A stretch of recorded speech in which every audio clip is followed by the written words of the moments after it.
What is up, guys? I'm Hub Smash, and welcome to my Paragon Jungle Guide for Beginners. Today I wanted to talk about just the basics and get you guys started in the jungle in Paragon. So first things first, you're going to want to purchase a health potion, a mana potion, and then a harvester's key. Make sure to slot your harvester's key in one of your passive slots. It's a passive card, and you don't want it taking up an active. Before we get on to the buffs and everything, I wanted to explain why we pick up a harvester's key. The reason is at 3 minutes, the inner jungle harvesters spawn. And what you want to do is basically you stand in this little circle here, and it will create the harvester. It builds it.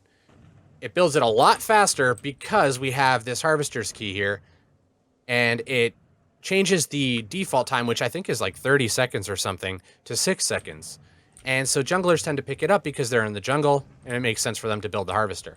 Usually, you want to start at one of the buff camps. I tend to start at the blue camp because I want that cooldown reduction, and I want that mana regen. That's what it gives you, and that's what I want. So you start here, tend to bring the 2 lanes that are closest to you will tend to come with you. And the reason is because CXP is shared. It doesn't matter who last hits these. Everybody will get the card XP from these kills. The XP from the kills, the hero experience, is divvied up among the team, but the card XP is shared equally. So it's great because it can really boost you 800 CXP early in the match. So you grab this buff, you're going to run over to your white camp probably, take this out. Some people might be with you, maybe they've run off to their lanes, maybe not. It's hard to say. Every game goes a little bit differently so far. You take out another white camp, and then you tend to want to cross. Here's the red buff. It gives you increased attack damage, and it gives you also movement speed on hit. And it's a great buff. Something to note about the buffs in the game. When you collect a buff, it is an orb around your character. And if you die, you drop that buff, and somebody else can pick it up.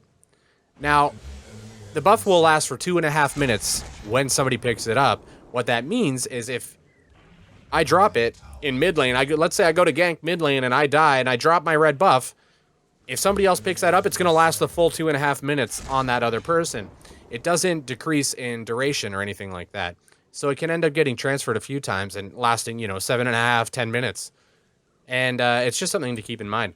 Usually after I've finished these camps, I'll run off and pick up a harvester before I go back for the first time. There is not a set jungle route. I find that my jungle route kind of changes almost every game. I have the same kind of idea, but the only thing that ever stays the same is really the first 3 or 4 camps that I do.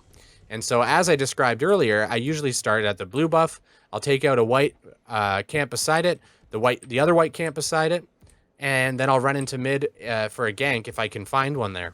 But because that's a very typical play style, it's not all the time that you're going to be able to find this gank like that.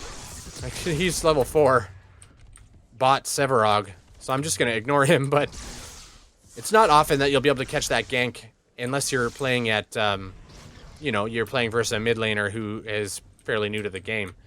Usually they'll play pretty safe for the first few minutes because the jungler tends to run through that way. After you come on to these buffs, the next buff camp, you're going to notice that they're pretty tough. If you don't have somebody helping you here and you're level 2 or perhaps 3, and you don't have your pots usually by now, you're starting to get low on health and mana and that kind of thing, you might have some problems. So you might need to call for your lane partner, or not your lane partner, but a lane guy to come help you out. The next buff I want to talk about is the black buff, and he's going to spawn in about 12 seconds, and with the power of editing, we can skip there.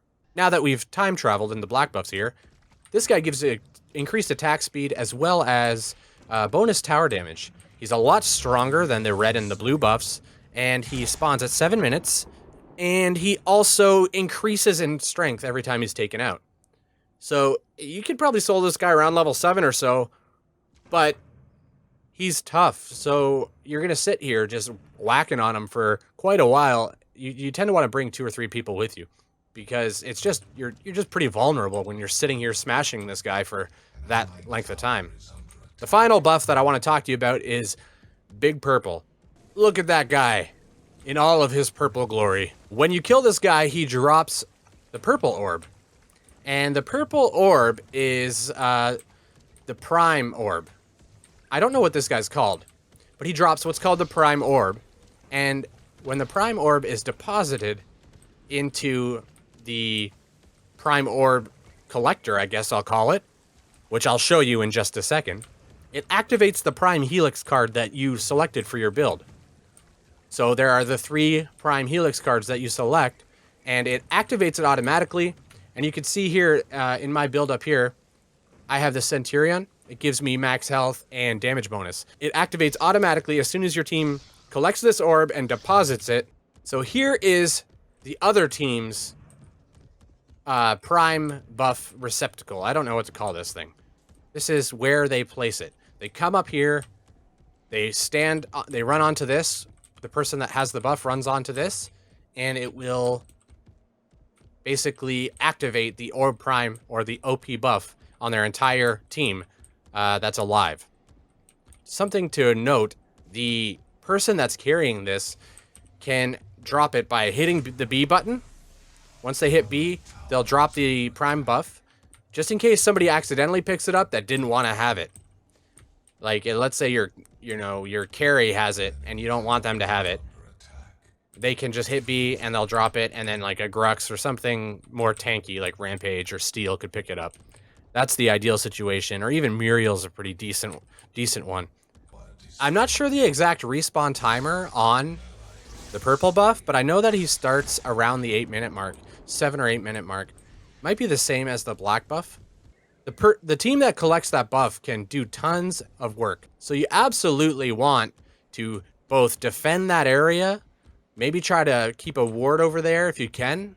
If the other team gets it, you want to stop them. Whenever they get the buff, they have to take it into your kind of territory. It's your side of the map. You might have towers in your favor, but they can run behind them. But it's going to cause team fights, and as it should, because the team that gets this gets insane damage and a crazy aura that they distribute to the minions of their team. So that's it for the basics in the jungle. I hope you guys liked this video. If you did, consider clicking that like button. And also, if you want to see more Paragon content, consider subscribing. Thanks so much, guys, and take care.